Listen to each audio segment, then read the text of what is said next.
Hello, everybody, and welcome to another edition of Magic Mics. I am Evan Irwin, and I begin each and every week by introducing my two co-hosts, Aaron Campbell. See, I'm first this week because I'm awesome. And Ruben Bressler. Hi, I'm the reason that we're on Tuesday. Way to go, dude. Way to mess up all the schedules. You are the Jan Brady of the show. Congratulations. Look, I gave you guys the option of having the show without me. Right. Or getting a stand-in, like we don't get stand-ins here. That's not. You can get a cardboard cutout of me. It's basically the same thing. That is not how we operate. Not around here. So. Well, thank you guys for, changing your schedules around to fit my hectic lifestyle. Because I'm flying off to Vegas tomorrow to do reporting on the World Series of Poker again. So. Well, thank you for letting me go to Legacy Night tomorrow. That was the plan. Wow. Well, there you go.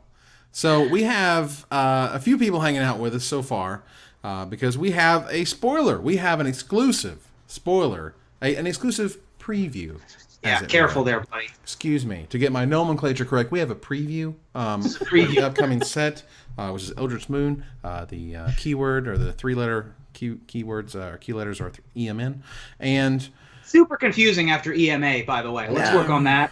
It was, and I even got it wrong. I thought it was anyway. I thought it was different. You could just make it MTG Moon.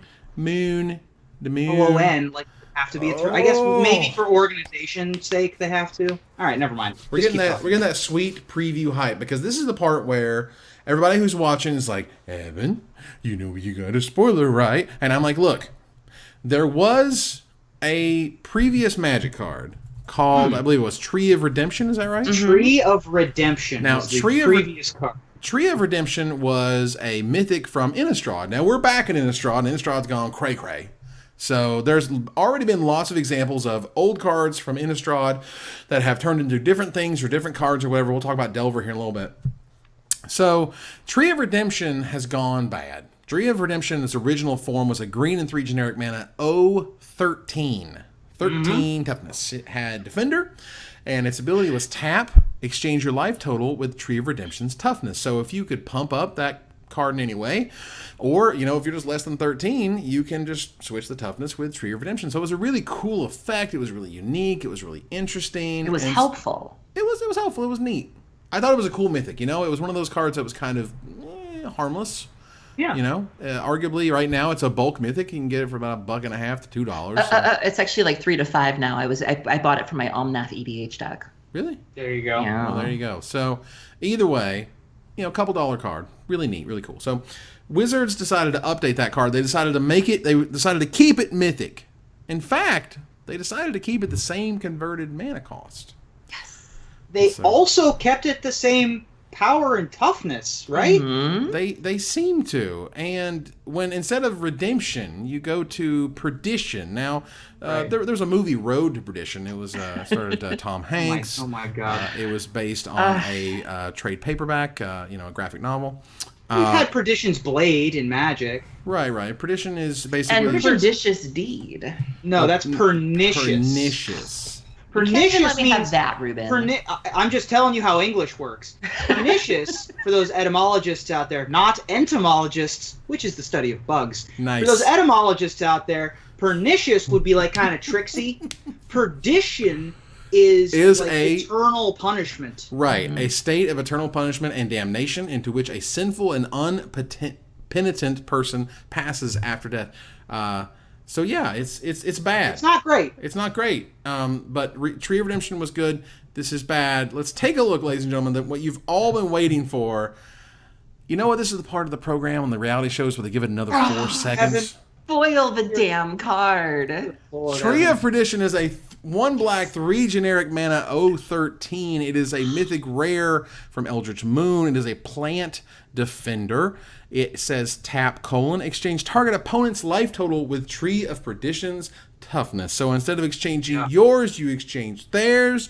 If you put this on the stack, you put the ability on the stack and you tragic slip with Morbid and give it minus 13. Did you confirm this? No. But based on my knowledge of being a former level 1 judge, a former rules advisor, and knowing last known information, What happens with these abilities, and again, I'm happy to be wrong for any judges that are in the audience.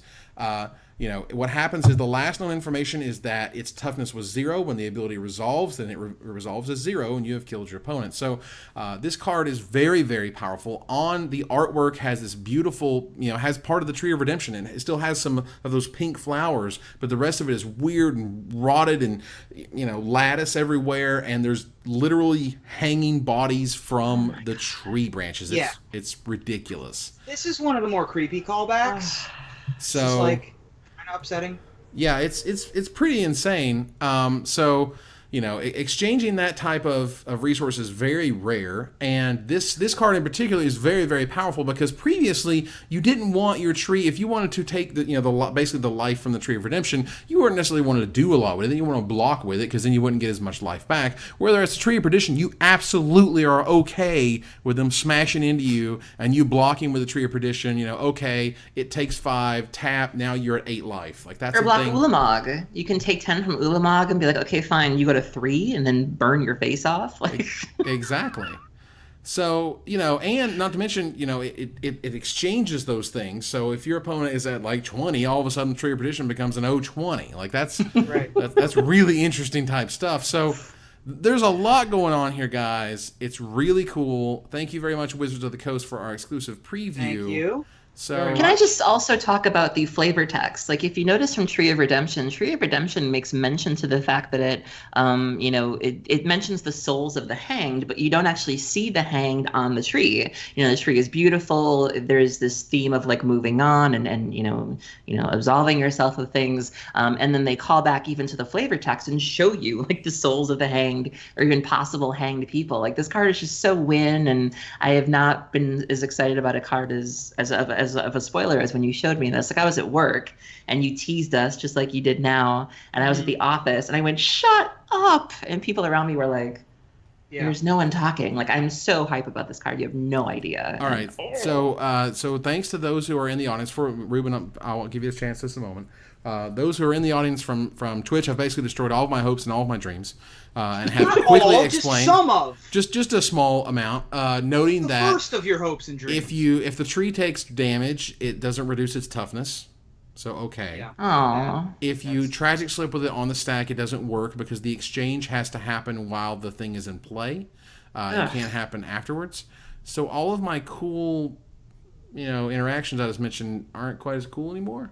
Well, it's still fine. Like, it's still the -X like languish will still give it -X. It'll go down to an 09, and you'll be able to exchange it and make them line life. It got a little worse with my Magical Christmas Land, but you know what? It's okay. Your Magical Christmas Land got kind of blown out of the water. Well, you know what? That's what happens to Magical Christmas Land. It's still pretty, and the flavor text is creepy, and you know what? We've got a spoiler card, so what? Yeah. Also, I'm not keep in mind, Tree of Redemption was a hit immediately with casual fans and has maintained a lot of its value, as Aaron said, and saw standard play. I remember BBD would play it a lot in his sideboard of that Abzan Reanimator thing that he played for 7 years in a row. Sure. But, effects that make it go down to 1 or somebody also 5, sent us a thing about Tree of Perdition and Triskaidekaphobia. Yep, Tree of Perdition and Triskaidekaphobia is a good one. Sure, see? Although that'll take 2 turns, and it's 4 4-mana spells, right? Because they gain the life or lose the life first, and then it checks. Oh. Right? But that's still a thing. Like, that's still a 2-turn clock on a pretty unkillable creature and an enchantment, which is tough to get rid of to begin with. And that to me is a very, that's a sweet, casual combo. And there's nothing wrong with that. And for what it's worth, just so we can say it here, the flavor text for Tree of Perdition is, there will be no absolution. And that's some pretty awesome stuff. The original Tree of Redemption flavor text explained that the Executioner's Tree in Thraben Cathedral holds the power to absolve more than the souls of the hanged. So that tree could basically save things, and this tree is not. It's killing things. You're going to die. We also have chat lethal. Turns out my Magical Christmas Land works, where Triskaidekaphobia checks first. Well, actually, I was the one who suggested it, and then you... Aaron's Magical Christmas Land checks first. So Triskaidekaphobia new meta. That's a chat lethal, is what that is. Wow. I would play it. Lethal chat is lethal. So, regardless, You know what? I can go on with my cool thoughts on the spoiler and then the not be real. So this is what happens. Many years ago, when I was making magic shows for spoilers, I would do things like this, and then there would be no chat there to explain that what I just explained was completely incorrect. Very helpful. So thanks. Well, I mean, we didn't. To be fair, we didn't think that Seasons Past would be anything more than a casual card. That was our last preview card, and then John Finkel played it to a top 8 performance at Pro Tour. Well, actually, Reed Duke built the deck that John Finkel played at the Wow. Aaron, hashtag Aaron, Baywatch? Hashtag Aaron, Baywatch. Aaron, keep it in your deck box. Did we just Baywatch up in here? Holy cow. So, all right. So, are we taking odds on this making the Pro Tour top 8? Is that what we're trying to say here? Boy, I didn't know that Seasons Past was going to be Sphinx's revelation. I didn't know. Yeah. I just didn't know. Well, but I'm not knows. a magic scientist. No. Which I guess would be an arcanist. That would be the English word for that. Wow. Aaron. I don't know. Maybe over there with your privacy. Jeez. Sure, right. Maybe Triskaidekaphobia Tree of Redemption just wins it all. Just make sure. Why not? Why not? Yeah. Who cares? Super cool.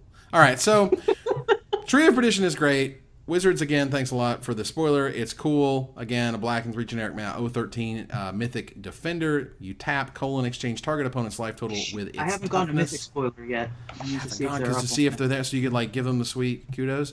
All right, so this week began the official spoilers for Eldritch Moon, and as they have been doing, which I think is 100% correct, they've also been kicking off spoiler season with the mechanics article and saying, here are all the mechanics in the set. Now, the biggin, the huge one that just flipped everybody's minds was Meld. Meld is what they have in Yu-Gi-Oh! As fusion, I believe, cards. Where what happens is that... Which side of the screen cards, am I going the right way? No, you're on that. Okay. I need to do this No, one. the other way. This way. Yes, perfect. Oh. And when you put those cards together, they can flip based on various triggers. And on the screen now, I brought up 5 cards. 4 regular Magic cards and 2 uber mega cards. There is one other set of Meld cards that we're not going to talk about. Those are a common black pair of cards. They're okay. They're not that interesting. But let's kind of start here at the top. Now, last week we talked about Hanweir, the Writhing Township, how it looked crazy, how it was a legendary Eldrazi ooze, how the collector number didn't make a lot of sense because it was going to somehow have to be like a green or a red creature, but how does that work, and what was the trigger, and maybe the trigger was like the special thing for a mechanic. When it turns out, Wizards was, as they do, just trolling us and actually showing us one mega card that crossed over 2 cards into just one. So many months ago, when there was the leak of a Endbringer across the back of 2 Magic cards, that was an Obnixilis and something else. And a red-black dual land. Thank you. We were like, I immediately was like, this is Emrakul. This is what they're doing. They've always wanted a big furry monster, so on and so forth. Just kind of laid it all out. And sure enough, while it wasn't Emrakul, it was absolutely we did this in Unglue. We should be doing it here. Players are going to love it. And so they did. So Hanweir, the Writhing Township, which is the rare 7/4 legendary Eldrazi ooze with trample and haste, and when it attacks, it puts 2 3/2 colorless Eldrazi horror creature tokens onto the battlefield tapped and attacking. Well, that actually came from 2 cards. The first being Hanweir Battlements, which is a rare land that taps for a colorless mana, 1 red and tap : target creature gains haste until end of turn, 2 red and 3 generic mana tap : if you both own and control, note, own and control Hanweir Battlements and a creature named Hanweir Garrison, exile them and then meld them into Hanweir the Writhing Township, which is sweet. Which means you turn both of those cards over and you connect them into one Uber card. The other half of this Uber card is Hanweir Garrison, which is a red and 2 generic mana 2/3. It's a rare human soldier. Whenever it attacks, put 2 1/1 red human creature tokens onto the battlefield tapped and attacking. So this 3 mana 2/3 attacks for 4 damage and then attacks for 6 damage and attacks for 8 damage. I think this card is actually incredibly pushed and to see tournament play, maybe not now, but I think in the future. And then right below it, it has in parentheses melds with Hanweir Battlements, which is kind of amazing. So before we get to Gisela and Bruna and Brisela, and we'll talk all about that in just a second, how do you guys feel about the Hanweir kind of trilogy here set up of card A, card B, and the meld mechanic in general? Love it. I think it's great. I think that you're right. I think both of these cards are actually playable on their own, which is going to be the real test for all of the meld cards. Are they playable on their own? Hanweir Garrison, the 2/3, that puts in 2 1/1s. It's no Hero of Bladehold, but it's a mana cheaper. It's got 3 toughness. There's no lightning bolt in standard right now, so 3 toughness is the toughness. That guy's a real deal. That thing's really good. The land, Hanweir Battlements, not only does it tap for a Wingding to be able to help you to cast your Thought-Knot Seers and other things, but Red Devotion was a deck already. You want to be giving your Devoid creatures haste already, and so this gives you something to do in the late game. And hey, if you happen to have both, you get to turn into a giant idiot monster that attacks with... If you thought attacking with 1/1 humans was good, boy, let me tell you, attacking with 3/2 Eldrazi horrors is even better. So this is neither card on their own without the meld would be spectacular, but both would probably still see play. The fact that they both when stapled together become greater than the sum of their parts means that I would anticipate that actually this is probably going to see standard play. I absolutely expect it to. Now, I think for one thing, Meld is the first time in a long time, I almost want to say since flip cards, that I actually saw the Rosewater is ruining Magic, this is killing Magic, Magic is dead, this is it, this is the end, and it just cracks me up. So, Aaron, tell me how you feel about the Meld mechanic and these 2 cards. Well, I think this is the only combo in which I'm not really a fan of the meld, where it's like, so the black common that we talked about, it makes sense, where it's like you have rats and you have some grave robbers, and then Emrakul comes and they become this mutant rat human, and you can follow along with that. Gisela and Bruna, which we'll talk about a little later, you see the corruption in each of their pictures. You see Gisela with her, these weird like tentacles coming out of her hair almost. You see some corruption on her wings. Bruna has one of her arms that is withered and warped. You can kind of put A plus B together and get C. I love the idea. I love the Hanweir, the Writhing Township, but okay, you're like a battlement and a garrison, and they all look healthy. They all look... You're not really seeing how you get the C. You see the A, you see plus B, but you're like, how does this plus this equal a walking village with tentacles and arrows and babies crawling out of it? Flavor-wise, I'm just not really sure how we get there. Whereas with the other meld cards, I'm able to follow along with the logic and be like, oh, okay, yeah, I see how we get here, but you're just like, how? They're good cards. I'm not saying that they will probably see standard play, and Ruben's totally right in that regard, but, from a Vorthos standpoint, I just have no idea. If you didn't read the Hanweir Chronicle, or if you didn't keep up with any of the behind the scenes things or the promotional things that were happening, you have no idea how this village just grew legs. And I just don't think that the Battlements and the Garrison do a very good job of communicating that to you. My other problem with the meld cards, which to be fair, there are only 6 in the entire set, so I'm fine with it. They put one of the cycle at common, and Morrow is a big fan of saying if your thing isn't at common, it shouldn't exist. I forget what the line is. If your mechanic isn't at common... If your theme isn't at common, it isn't your theme. And so what we did was we put one of the pairs at common. Clearly. I wasn't expecting to have to jump into it. I apologize. Wow. But anyway, I agree with your point there. And one of the other things that I have a problem with this is when you're a new player, like every pack of Magic or every set of Magic is somebody's first set. Mm-hmm. What happens when you open this and then you flip it over and then there's half of a card on the back? And you think it's the coolest damn thing you've ever seen in your life. No, you don't. Do you? Yeah, I really think you do. Or do you think it's a misprint? Anyone who I've seen in terms of the casual, type persuasion, as it were, has been flipping all over it. Like, All this right. is amazing. I love it. It's so cool. I can't wait to get both halves. Fine. Blah, blah, blah. And it just, if this feels like, yet another, they're killing magic, but they're not killing magic, but they try, but oops, they didn't kill it this time. Instead, I don't think it's killing magic. I just thought it would be confusing. No, and I'm not saying you're saying that, but what I'm saying is it's interesting that that's kind of some of the feedback is it's very polarizing. It's very, this is the greatest thing ever, or oh my god, what are they doing to our game? This has already happened in Duel Masters. For God's sakes, Duel Masters has triple cards. 3 cards that flip over. One of the cards is like just art. Like, it doesn't have name. This was the concern with anything. other sets as well. Like, look when Battle for Zendikar came out in Oath of the Gatewatch, there was the same concern with Devoid, where it's like you're going to have newer players who, are just getting the hang of the color pie and just starting to understand what these colors do.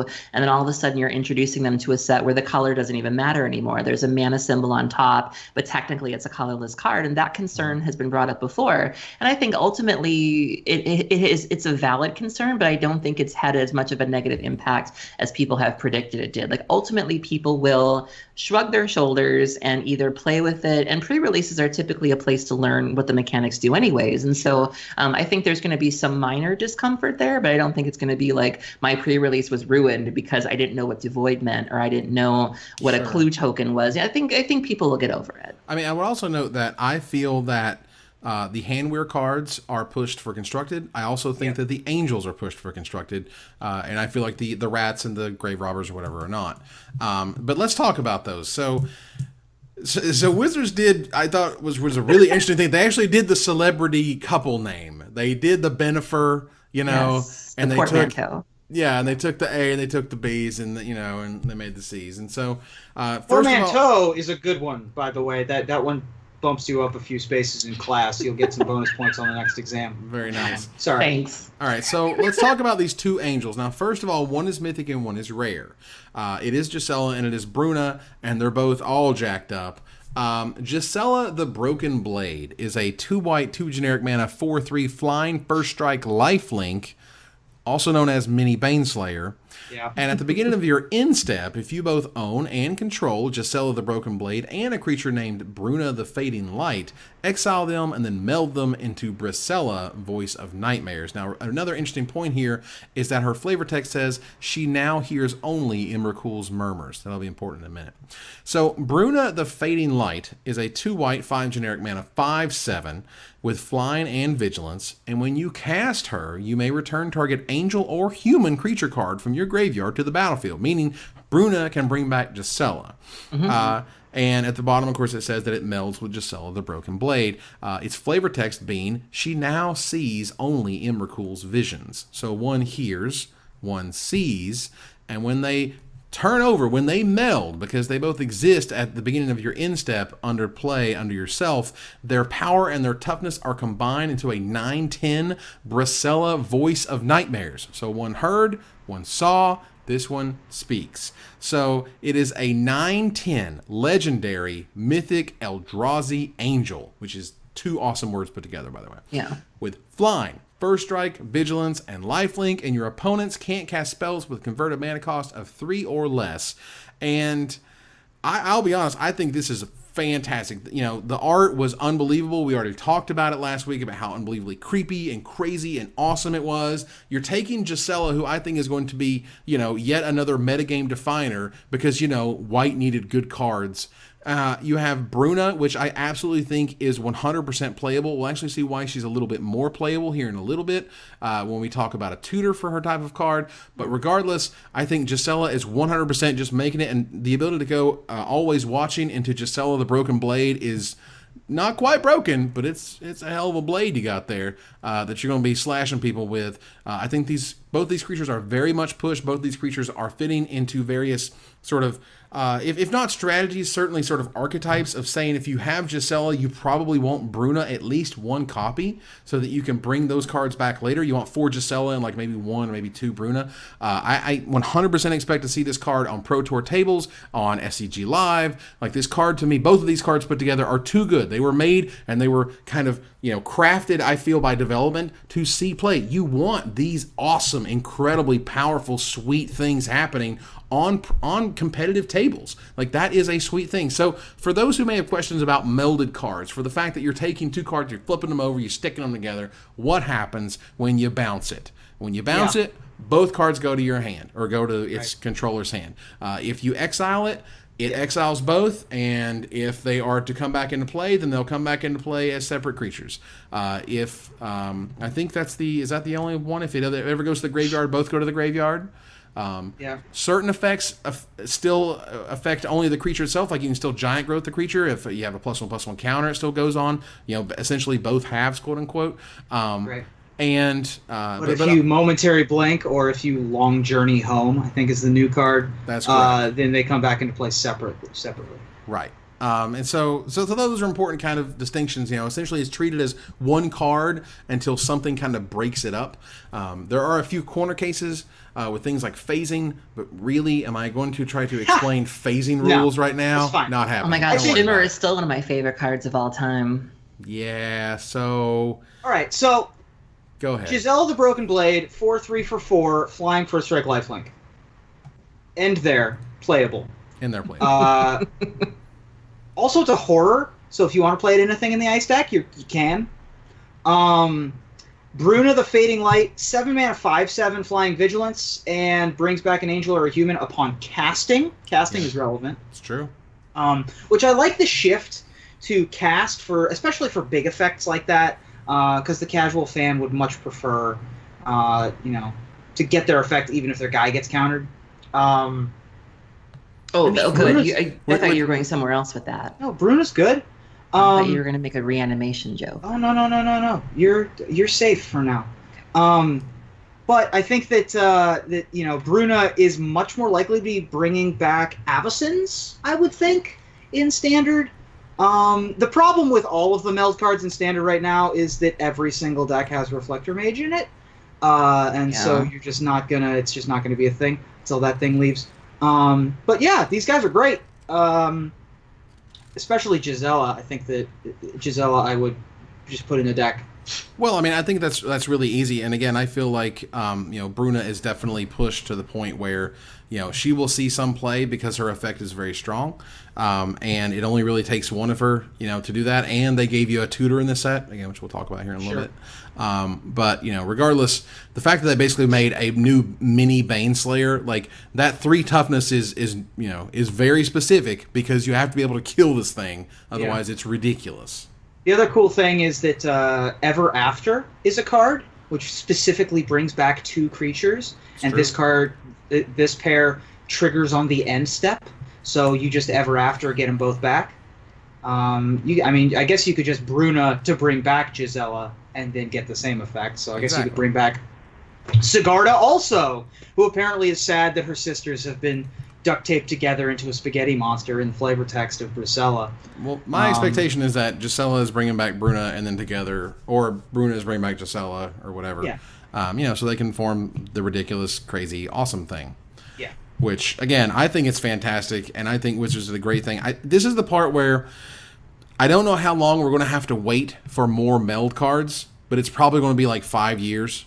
And I hope it doesn't turn into a ninjutsu, which is like they were in that one set. There was like 7 cards with it. It literally defined Betrayers of Kamigawa, and they have only done a few ninjutsu cards ever since in like Commander products. Yeah. And everyone's dying for ninjas. Silent Blade Oni or whatever. So Ruben stole my suggestion with Ever After because I was one of the first ones to bring it up on Twitter. No, it's cool. I'm versatile. There's another thing you can do. So somebody on Twitter brought up a really good point with the see no evil, hear no evil, speak no evil with the Gisela Bruna. That's cool. Get it? Because she hears evil. She's seeing it. Okay, that's cool. But so another thing I thought of, Bruna's able to bring back an angel from the graveyard. Another angel who really needs to see some more play is a Marius Shepherd. Because if you can get that whole reanimation chain going, that is a card that I'm waiting for someone to break. And, so my first reaction when I saw Bruna and I saw Angel and Human was, and like you said, Ruben, being able to, possibly play this in some sort of reanimator list, being able to cheat these guys into play. We're not necessarily concerned about getting Bruna's cast trigger. Like if we can get Gisela out, okay, fine, let's raise Bruna back and then we're there. It just seems like there's so many ways to get around having to, to draw them and have the mana for them. And that's something I'm personally into. And so I hope somebody finds a way to make that happen. I'm sure they will. So, I also just read the last line on Brisela, which says your opponents can't cast spells with converted which is mana cost extremely 0 less, relevant because most of the removal stops Reflector Mage. Well, it I'm stops just Reflector stupid. Mage, but it also takes care of Stasis Snare, Ruinous Path, Dromoka's Command, if you were into fighting, if you were... it takes care of a lot of the answers in this format that you just can't, what are you going to do? And it really is quite relevant. While it doesn't stop... Collected Company from putting Reflector Mage into play because it doesn't cast it. That's like not. I get it. I I'm understand so it. sick of Collected Company. Look, and I understand. And so real quickly, while we're talking about the Angels, and we'll talk about some more in a moment, I think it's really cool that Sigarda in Innistrad, or actually Sigarda in Avacyn Restored, stopped the original Emrakul abilities, whereas the new Heron's Grace stops the new Emrakul abilities. I thought that was so cool. The first one doesn't make you sacrifice, and the second one gives you hexproof, so it can't take your turn. I was like, Really good. It's such Like a she sweet was plan. destined. Yeah. Oh yeah, Very good. such a sweet plan. And so our own, what I would describe as our own, Mishra's Photoshop, Maxime has created Maxime Valentine. That's a really cool name. Has created our own ERUBEN, if you will. I'm going to bring it on the screen now for the true horror.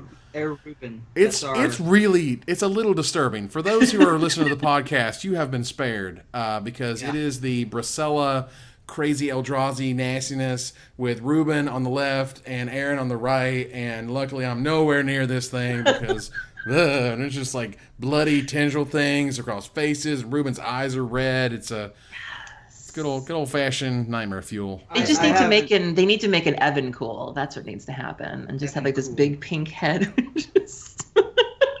hovering over Hanweir with tentacles. Why you gotta be doing? All right. Anyway, so we're gonna move on now to the other mechanics, and I appreciate the fact that not only do they reveal the mechanics these days, but they actually do small videos explaining where you hear Matt Tabak, saying like, "This is how it works," and There's is what Tree of happens. Perdition. All right, we got it up. Woohoo! Got there. So. Tree of Perdition is... It's posted on mythicspoiler.com now if you guys want to go look at it. Fair enough. So we're going to move on now to our mechanics, which at this point are Emerge and Escalate. So Emerge we're going to cover first. Emerge is weird. It is a cost reduction mechanic. So the example that they've given us, the only one they've given us, is Wretched Gryff. It's a 7 generic mana, 3/4 Eldrazi Hippogriff. And love it. It's common, so it's you're going to find these in packs. 7 mana, 3/4. When you cast it, draw a card, and it has flying. It has a merge of 1 blue and 5 generic mana, which Emerge says you may cast a spell by sacrificing a creature and paying the Emerge cost reduced by that creature's converted mana cost. So what that means basically is that you're going to pay at least a blue for this. No matter what you in terms of like you could sacrifice a 10 mana creature, it only reduces the cost by the converted mana cost, so it will reduce it down to a blue. So if you sacrifice something with 3 converted mana cost, you'll have to pay 3 mana to play Wretched Gryff. However, you get to draw a card off of it. It's a very powerful creature, a 3/4 flyer, is nothing to scoff at. It's more than likely a very powerful ability, particularly in limited. And I also feel like this is one of those weird mechanics where they just can't really push it, because if they push it, they break things. Cost reduction, man. Cost reduction is just too dangerous. So they're probably going to be at very low rarities. There's probably not going to be like a busted mythic with Emerge. I certainly don't expect it. I'm going to remember this moment because when one comes out, please. And we're discussing the ban and restriction announcement 6 months from now. I'm going to remember this episode. Yeah, and we're going to be like, they're not going to do it. It's a cost reduction. They're crazy. And maybe they do something insane. How do you guys, before we talk about Escalate, which I'm really excited about, how do you feel about Emerge? I like Emerge. I think it's a cool effect. And honestly, a little surprised that it didn't happen sooner. If you remember the patrons from Kamigawa, the patron of the Orochi and the patron of the Kitsune, they have the offering mechanic. They have the offering mechanic, which is similar to Emerge, not exactly the same. Mm-hmm. I'm looking up now because I can't remember exactly what it's worded like. Right. So it had patron of the Kitsune had Fox offering, which allowed you to sacrifice a fox, and that reduced the cost of the patron for its generic and its colored mana. That's correct. Ruben, what does the fox say when you sacrifice it? Look, I knew that was my cue. You think I didn't know what my cue was? I was on that. guys are the worst. At least somebody knows his cue. Wow.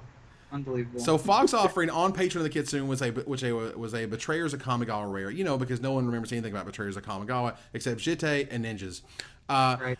It was a 2-white, 4 generic mana, 5/6 legendary spirit. It was rare that had Fox Offering. You may play this card anytime you could play an instant by sacrificing a fox and paying the difference in mana cost between this and the sacrificed fox, which means you can only sacrifice one. Mana cost includes color. And it had an ability of whenever a creature attacks, you may gain 1 life, and you'll probably never hear of this card ever again. Sure. But that's okay. So you could play those at instant speed for Fox Offering. This, of course, you can't. And also you can't pay the colored mana requirement on Wretched Gryff.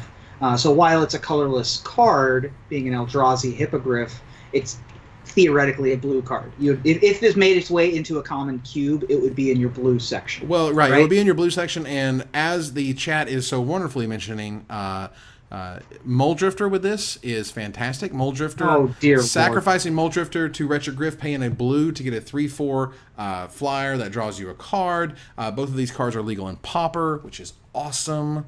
Pauper right now is going through a complete resurgence because Peregrine Drake is just turning that format upside down right now.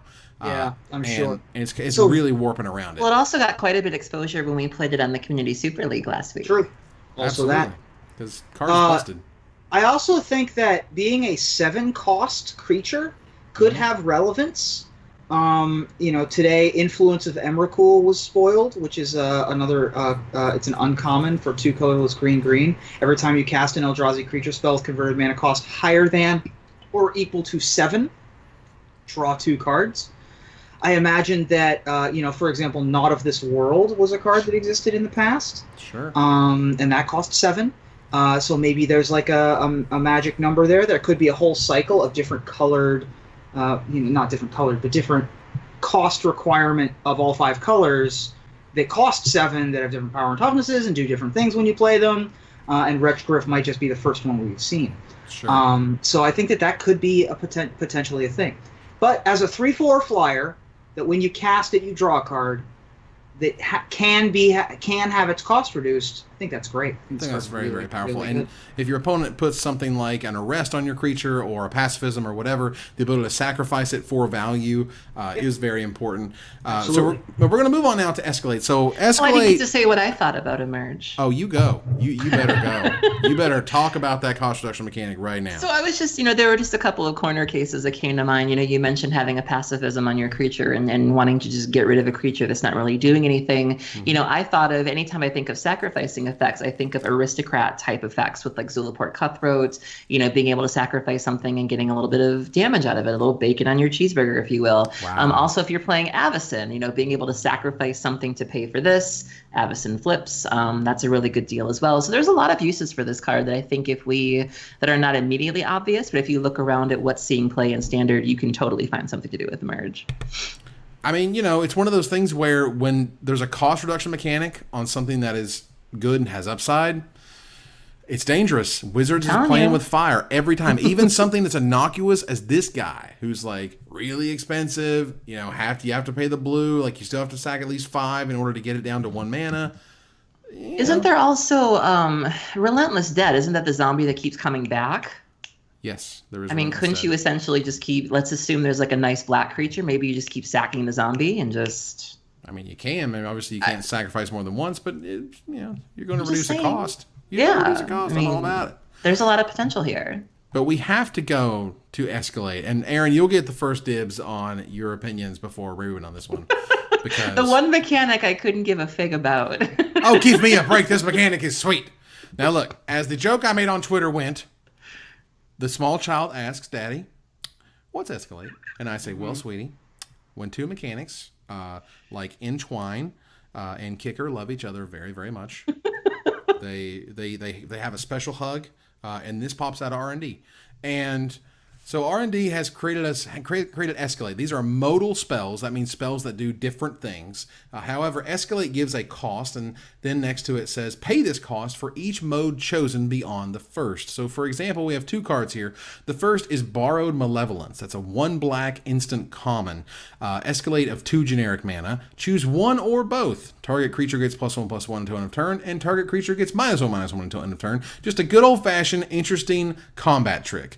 It's actually a really good combat trick that will blow out your opponent more than likely. But regardless, Blessed Alliance is our other card. It's a white and 1 generic mana for an uncommon instant that has Escalate of 2 generic mana, just like Borrowed Malevolence.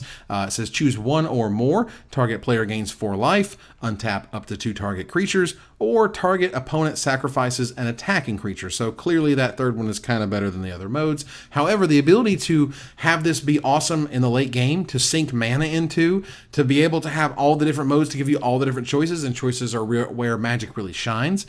So, you know, the gameplay I think is absolutely there, and the number one thing I want right now, and the way that I hope that Wizards is spoiling these cards, is that there will be a rare cycle for 1 mana, 1 blue, 1 white, 1 green, whatever, and it will have 4 modes, and the Escalate cost will be that color of mana. So you have, you know, the new Cryptic command, and let's say at it's blue, at blue, and its Escalate is blue, and it has all of these abilities that are awesome. You know, let's just say like just mini Cryptic at like Force Spike, draw a card, discard a card for blue. Yes. You're the most sadistic person. That is, it's Please, Wizards, please give us back Cryptic command, please. Just even a crappy version would be amazing. But we for have a 2 crappy mana, version. please. We have Ojutai's command. That's the crappy Cryptic command that you get. It is crappy or whatever. It's fine. It's You think we're gonna have one? You actually think Wizards of the Coast would go choose one of the following: draw a card, discard a card, or whatever. No, draw a card. Counter target spell unless its controller pays 1. It would probably not be. It would probably not be a Force Spike or a mana leak. It would probably be something like, you know, counter target spell if its converted mana cost is 1. We have a watered down remand that's coming back in the set. We do, and we absolutely have to talk about that really shortly. But I will say that Escalate to me is a terrific idea. Again, it's just sweet. It's the 372nd differentiation of Kicker, because Kicker is really like one of the best mechanics ever. Not close, and it's just kind of another one. Entwine said A or B, and Entwine gives you both.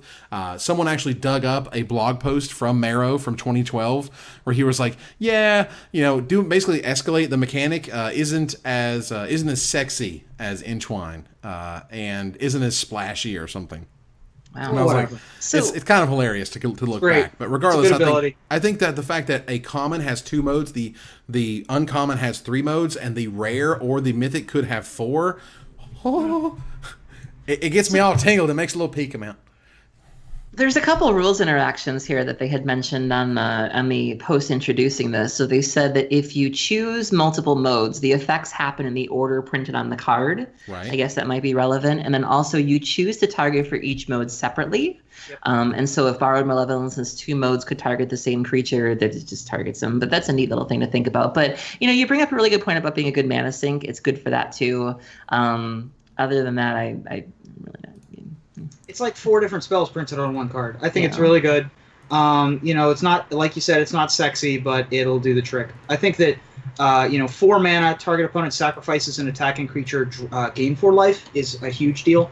Right. In Standard to deal with aggressive decks. So, yeah, I can only imagine that these will, these are charms. These are the charms for this set. And so I think these are going to be great. And I want this now. I think that they couldn't push.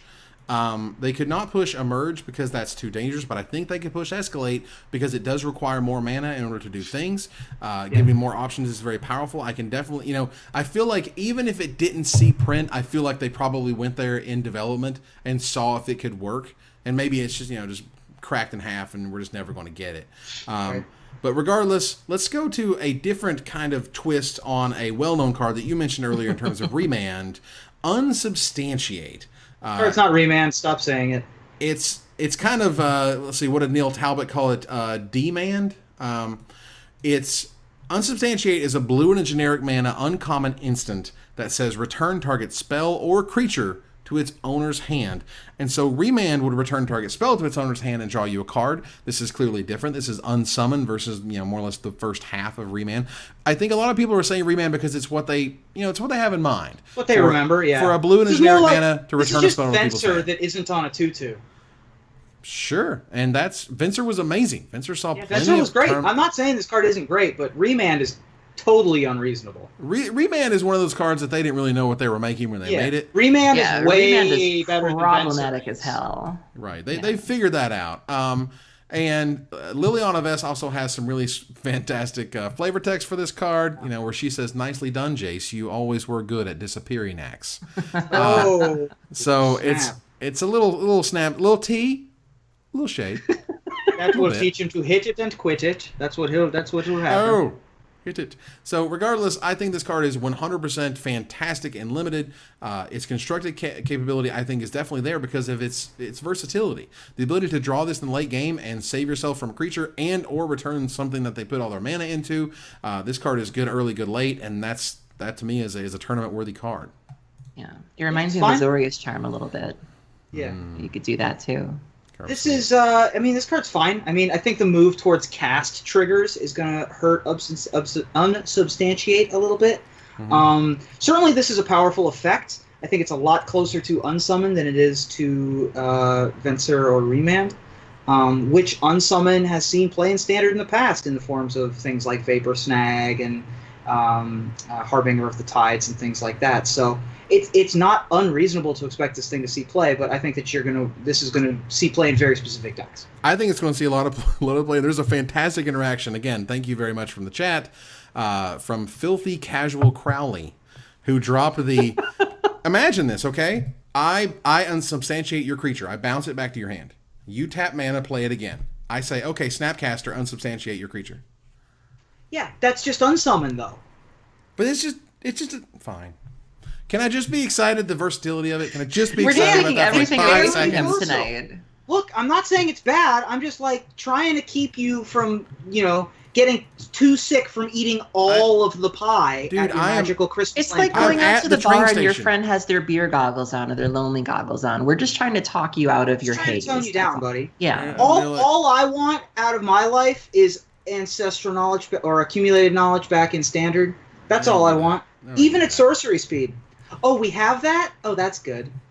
Oh. And yet I can't have Unburial Rights. Where's the justice in that? I'm drawing a card at sorcery speed. And I just want to bring back an angel. Maybe one that fuses with another and turns into a really big angel. Is that so wrong? Is that I think my request is much more reasonable. I'm going to bring up Take Inventory right now on the screen. Take Inventory is basically Accumulated Knowledge 2.0. Accumulated Knowledge was an instant version of this card. It is a blue and generic mana. I'm bringing it up now. It is a blue and a generic mana for a common sorcery that says draw a card. And if you and then you draw a card equal to the number of cards named Take Inventory in your graveyard. Now note, as the spell is resolving, it's not in your graveyard yet.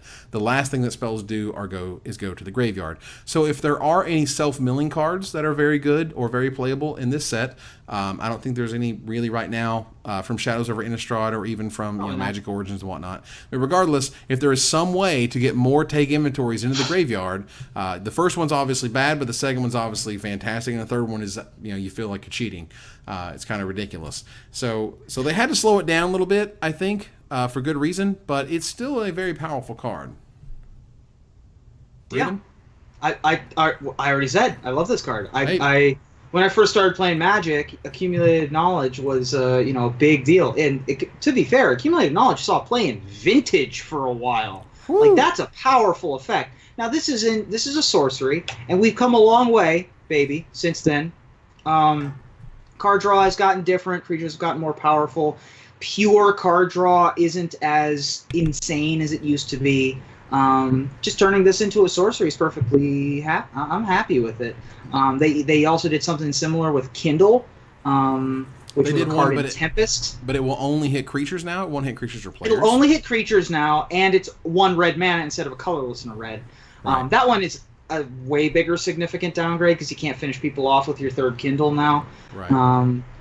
So that one probably won't be in standard, but I wouldn't expect it. But it's really interesting that they can kind of do that callback, and it's exciting. And I do think the blue version here, take inventory does have possibilities. So let's move on now to a little creature named Delver of Secrets. Now, Delver of Secrets actually made an episode last year for Forgotten Lore, if you want to go check that out, all about Delver of Secrets and where it came from, the book it came from, the movies they made about it. I mean, I went all deep in terms of its first tournament appearance. Card is ridiculous. And so what Wizards has been doing is taking Delver of Secrets and kind of telling his story.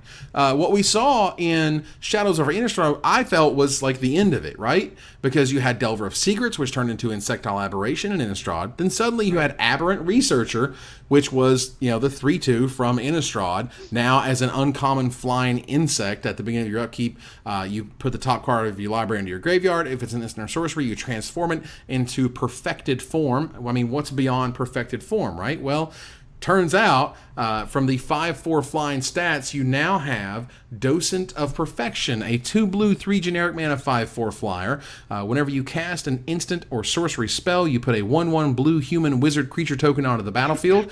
Then if you control 3 or more wizards, you transform Docent of Perfection. Now note it is also a rare, whereas before it was an uncommon, and previously in its first iteration it was common.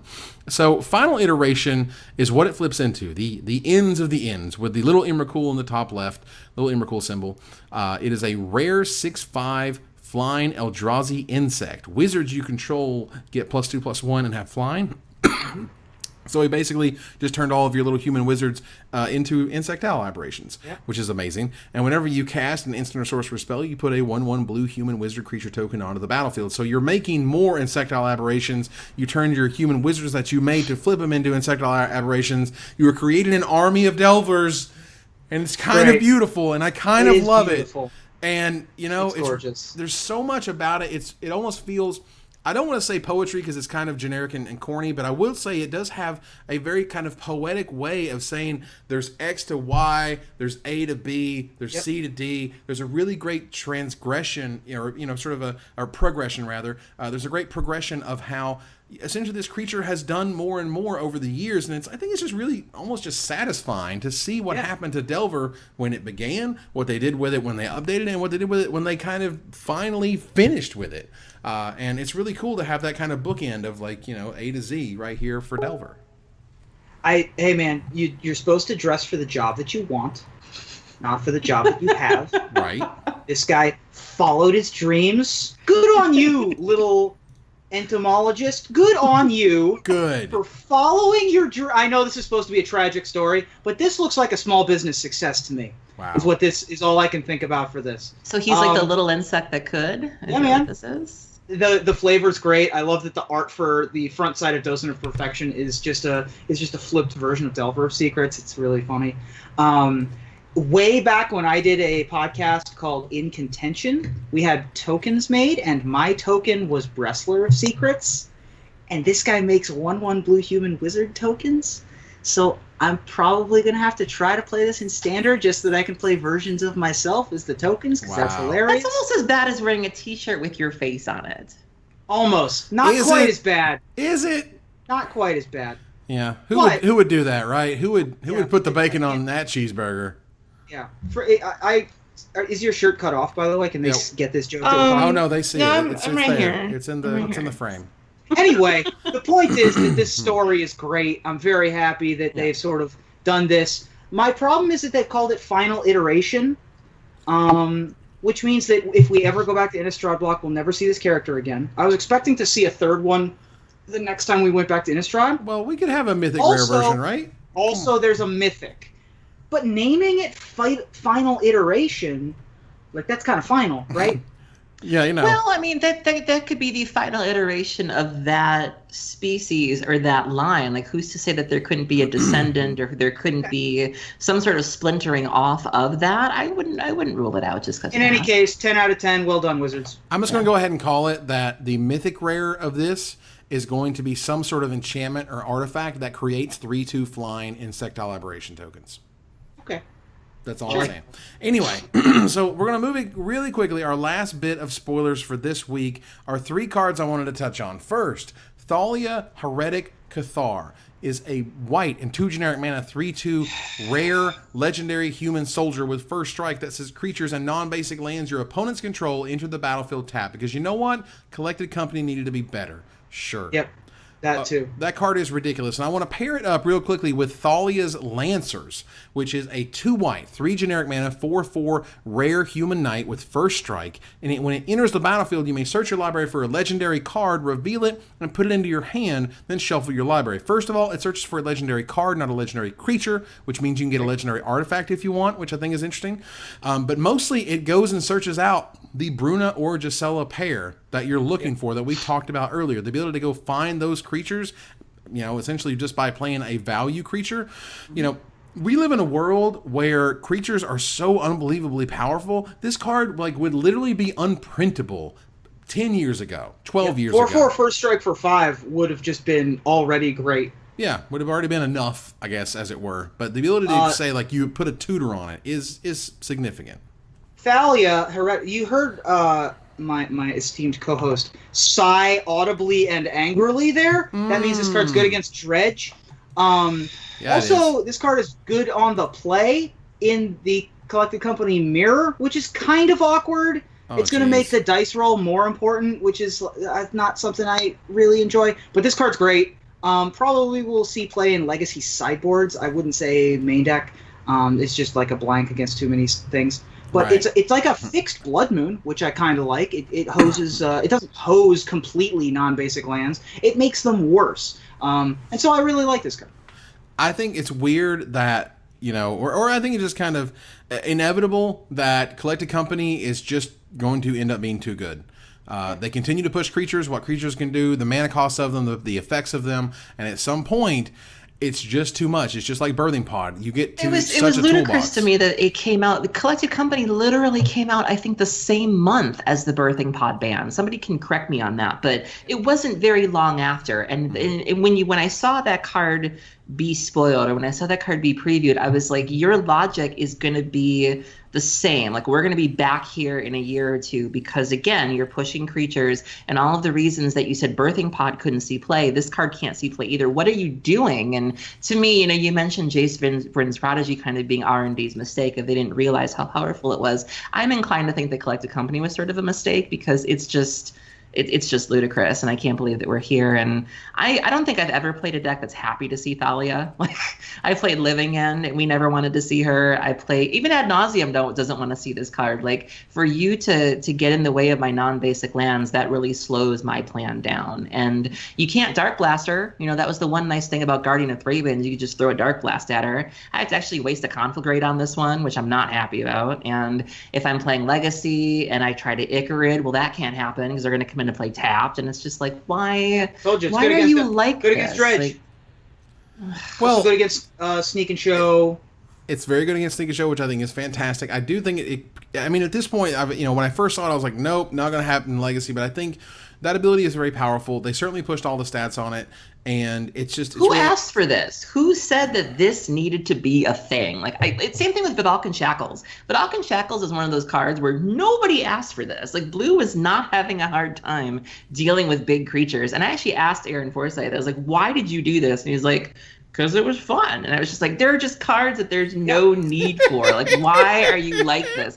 Why do you do this? Because it was just fun. One of those cards. It's just one of those cards where who was having a problem with creatures and non-basic lands that we needed a white creature on a stick to deal with it. Aaron with the old hashtag, your fun is wrong. Your fun is not correct, and your fun is not approved, and your fun needs to go back and sit in the corner. To be fair, I make that argument against Dredge every week. But that's fine. We can move on. I get that, let's. All right, so let's move on here. We're going to move on here. Discussion that we'll have every week during the pre-show. Right, so we're going to keep on moving. We spoke for an hour about spoilers because, my God, Wizards, there's a lot going on in Eldritch Moon. That's all I'm saying. There's a lot going on. Speaking of a lot going on, as it turns out, as of the release of Eldritch Moon, you can't look at sideboards during Mindslaver effects anymore. And this is not just you can't look at it because, nothing is saying go look at your sideboard or go get a card from outside the game. Even cards that say go get things from outside the game, also known as wishes, if you play, Glittering Wish, or if you say play Death Wish or whatever. And Death Wish is random. Is that correct? I wanted to make. No. Death Wish Death Wish is choose. It was but it's pay half your life. Gotcha. It was before they allowed starter cards in Vintage or Legacy. Mm-hmm. It was what you used in the Grimlong decks. Sure. Before Grim Tutor. Yeah, so they're turning that off. So so there was a post on Reddit from, I believe it was from Matt Tabak. I'm not sure because it was deleted now, which is really weird. But I did confirm before the show that this is still happening. When Emrakul, the Promised End, and Coax from the Blind Eternities were previewed earlier this week, it inspired a lot of discussion about a little-known corner of the tournament rules. Specifically, quote, during a game, players may look at their own sideboard and the sideboard of any players they currently control. The sideboard must remain clearly distinguishable from other cards. Well, as of Eldritch Moon, this rule is changing. Simply put, you can now never see an opponent's sideboard, even if you control that opponent. The exact language apparently is coming. The philosophy of the old rule makes sense. You can look at your sideboard. I control you, so I can see everything that you do. Okay. But this has huge ramifications at every level of tournament play. It brings up questions of informational access, lengthy note-taking delays, and the timing of strategic concessions. That's the big deal. Team dynamics, and even the physical interactions between players. So if you force a player you're controlling to cast a wish, you can't have them access any cards in their sideboard. If you make them cast Death Wish, the same rule applies. No cards, even at random, sight unseen. Now, there was a little bit of backlash. Of course, it's Reddit. They're going to bring up all the points. Erin's not going to read it because she doesn't think anybody has good points, even though there's totally good points all the time. She's just looking at, shots of Rex and she's like, I'm never driving a car. Anyway, people were explaining that people were explaining that it feels like, what's up with that? It feels like not being able to look at your opponent's deck if you cracked a fetch for them. Why? Because that's hidden information, just like your sideboard. Shouldn't be able to access that. Matt Tabak actually responded. I can guarantee you did that one because he still had his username on it. There are many reasonable arguments that you should be able to look at an opponent's sideboard while having them cast a wish. However, he basically noted that it was discussed, considered, and passed. We feel that this is a corner case interaction and opted for the overall cleaner rule. And I think that actually this is the biggest one. He kind of buries the lead here. MTGO also played a role here. Okay, sure. Which I think is a thing. And I understand that it took them like 6 months to program Mindslaver into MTGO, if I recall the story correctly. I actually feel kind of bad for those programmers because they have to deal with Meld cards now. Yeah, that's kind of awful. Just saying, that's probably going to be a rules like bug after nightmare. You make them have to deal with the new, the new wingding mana thing. Right now, you're asking them to deal with those poor guys. Well, apparently, remember they said they worked on that for like years. Yeah, revamping the entire mana system because of that. Like that's pretty incredible. So anyway, this rule kind of makes sense on one level. I think that it simplifies a lot of things, not just for MTGO, but also for tournament play. The big deal is the lengthy note-taking and the Mindslaver effect flavorfully doesn't match up with looking at sideboards. So I'm happy with it that way. Which I think that's is all okay. I have to say about But not being able to do wishes, I think, is just ridiculous. That sucks. I agree. It doesn't make any sense, and it feels like, well, the programmer said it was hard and it was going to add 3 months of development time, and it's not worth 3 months of development time in order to have this weird thing. So the end. I mean, they can always change the rule later when they figure it out on Magic Online. They certainly can. They won't. All right, so Desperate Ravings is up next. Really quickly, Aaron, do you have any thoughts and feelings on this before we move on? I don't play anything that involves looking at sideboards, so I won't miss it. I got that like GIF feeling where you're just like, has nothing to do with me. It has nothing to do with me personally, so who fucking cares? Right, so who gives a crap? No craps here. Just checking because I accidentally skipped earlier and I didn't want to do it twice. Appreciate it. Desperate Ravings this week. This is actually starting to blow up right as the show came.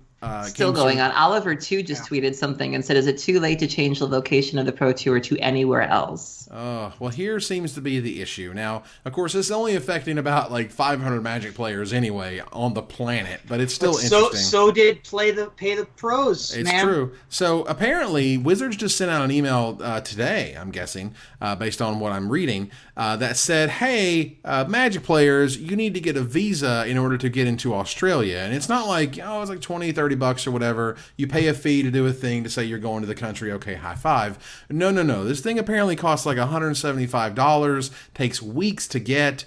And basically, if Magic players are going to be down there, they need to get on it and do it right this second. So you suddenly have this cost barrier that has been added. And let's be clear here. Even if it was $50 or $30 or whatever, it's still a non-zero amount that ultimately is kind of sneaking up out of nowhere. It is a process that they were never informed of, and it's something that certainly feels like no one was prepared for, and they're kind of hastily letting everybody know as soon as something hit the fan, basically.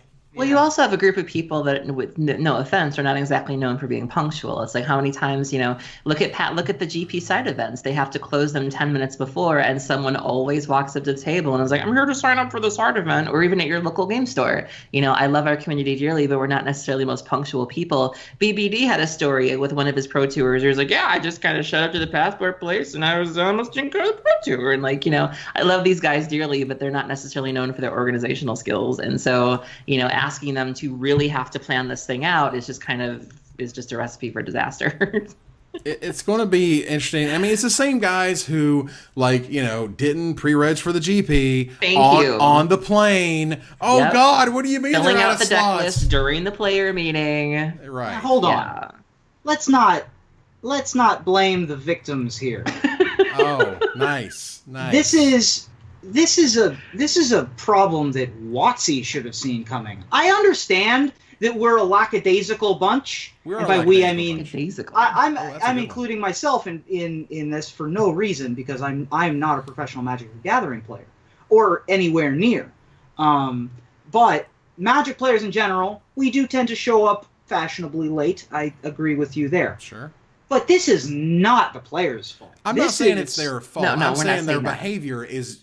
We're just saying that it compounds the issue, where it's on top of them having to do all of this. It's burying the lead that this should have been something that they should have seen a long time ago. Wizards of the Coast picks Pro Tour sites carefully.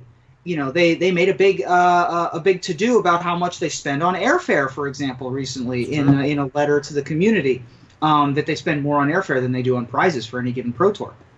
And that's escalated by putting it in a destination such as Australia. Right.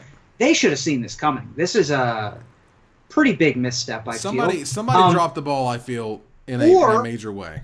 Or they just haven't done... It's possible the players just haven't done the research, and then tomorrow the Wizards will wake up and be like, what's the problem? Oh, you just do this instead. And it's way easier. And that's what I hope is going to happen, is that, by the way, it's actually just $20 and here's an online form and print out your thing to take to the airport and we're all done here and nobody cares. And that's what I hope is happening. I hope that nobody dropped the ball and, no one saw this coming, quote unquote, or maybe rules changed out of nowhere that caused this to happen. I don't know. It also reeks of something where the legal team got a hold of it and said, hey, you need to classify the players as X, Y, and Z because esports exists in ways that it didn't many years ago. And if you don't classify it as such, something bad could happen. However you want to frame that. They need a 400 visa, which is the $175 price tag, to be qualified under the sports person event requirements, which I believe is the hang-up. Wow. A short-term work visa, as it is. A short-term work visa. And that's another weird line that no one wants to cross again. Because then we get back into employees and pay the pros and also the judges. And then it's just spring snakes out of this can of worms we've opened all over again. Spring snakes. That's fantastic. Spring snakes all over the place. You opened this can of worms. You opened this Pandora's box. Right. Wizards of the Coast, by putting your event in Australia. I assume that the whole issue is Australia based. Yeah. Well, look, and that's fine, and I'm hoping. I mean, look, these types of locations, these events. I mean, at a bare minimum, anywhere from 12 to 18 months in advance, there was some planning going on, if not 2 years in advance. So, these are things that I think clearly some lessons are going to be learned one way or another that will impact where Pro Tours are in the future, how Wizards communicates with pros about their requirements for playing in these events.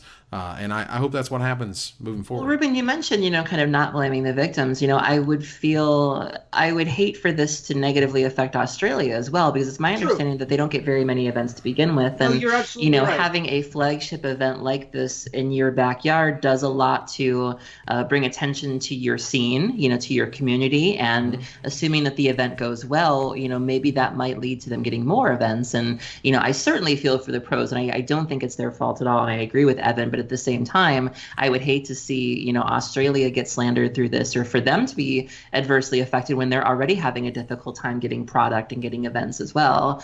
So I kind of just hope that everybody's able to come out ahead on this, and that nobody really suffers for it. I didn't mean to. That was mostly a joke in Port. Oh yeah, no, it wasn't like that at all. I'm just saying. I completely agree that screwing over Australia and the Australian Magic scene would also be atrocious here. But it just seems like everyone got into the car before checking to see if the car had brakes. Yep.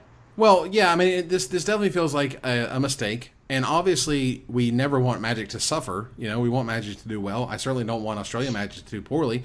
I think they get, one Grand Prix a year or something?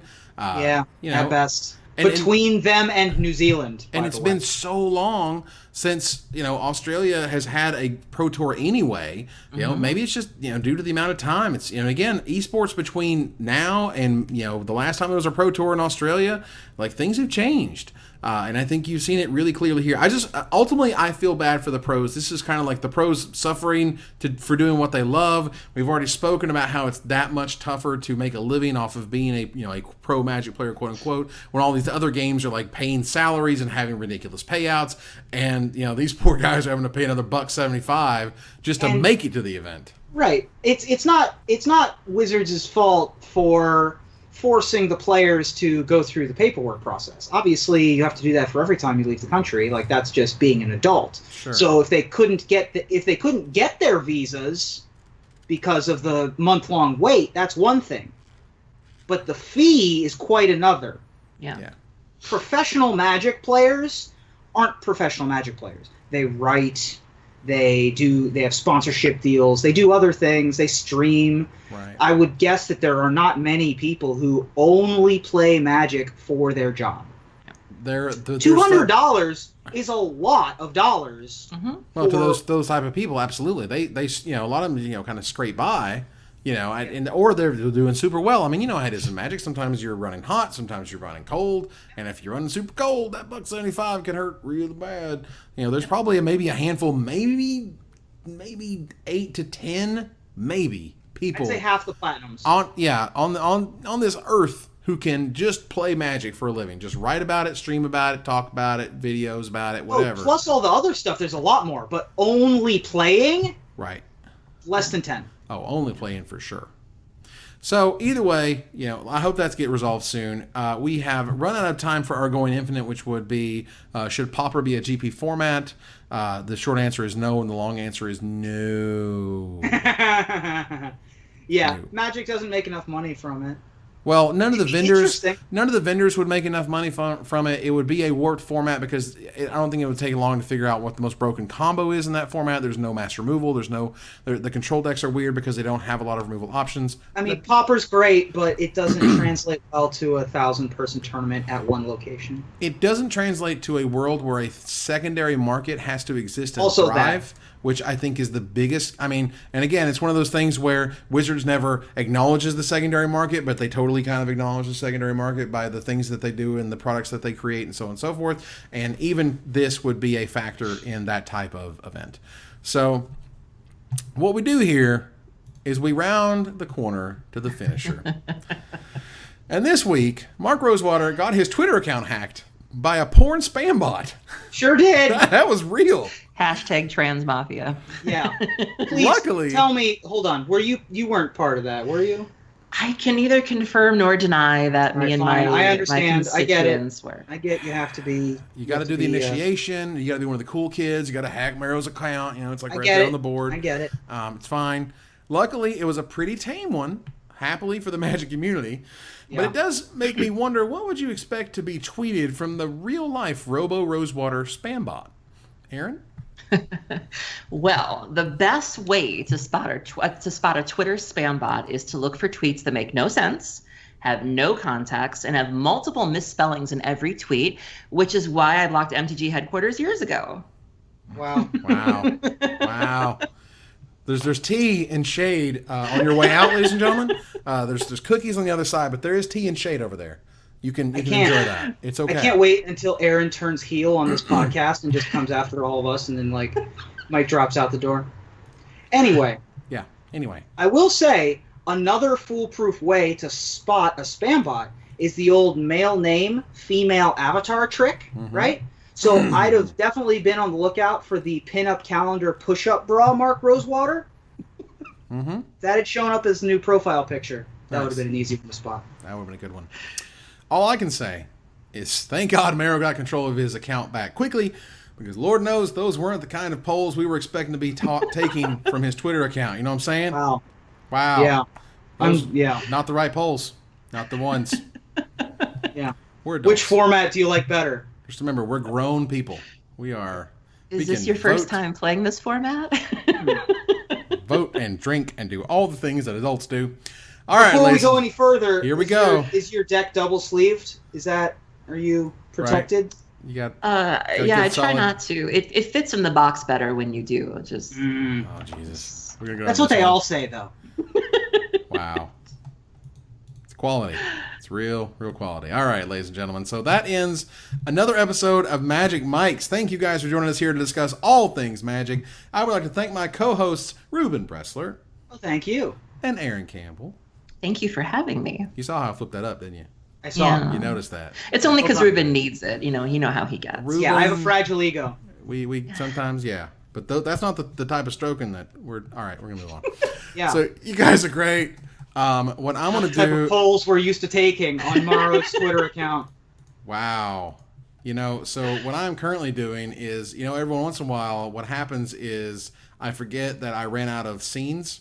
Oh, good. And Let's make more jokes about the spam bot. Nope, too late. Got it. All right, here's our final slide, ladies and gentlemen. All right, thank you. That wraps up another. Is your favorite format extended? Oh, jeez. Or wow, do you like the 100 cards? Or just the I don't 60s? play tiny leaders. I only play with commander decks. Oh just my 100 God. cards. Big commanders. All right. big deck battle? Yes. Christ. Battle of wits. All right. Thank you guys for watching. We hope you support us at patreon.com/magicmics. Visit our website at magicmicspodcast.com that exists thanks to our Patreon supporters. Follow, like, tweet, favorite, share, subscribe, do everything social that tells people that we exist. Catch us online at twitch.tv/magicmics, on Twitter at magicmicscast, on Reddit at reddit.com/r/magicmics, and on Facebook at facebook.com/magicmics. Talk to us privately at magicmicspodcast@gmail.com. Follow the audio-only podcast at magicmicspodcast.libsyn.com, or follow us on iTunes, or join us here next week, same time, same place, for another episode of Magic Mics. Good night, everybody.